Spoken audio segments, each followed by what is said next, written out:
Hello everyone, আসসালামু আলাইকুম। আশা করি সকলে ভালো এবং সুস্থ আছেন। আজকে চায়না ট্রি একটা লেচু গাছ নিয়ে আসছি, এটা লাগাবো এখন।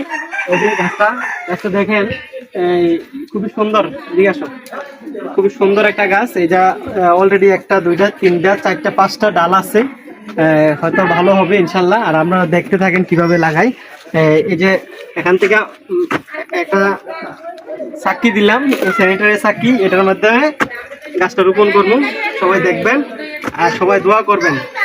দিতে পারি।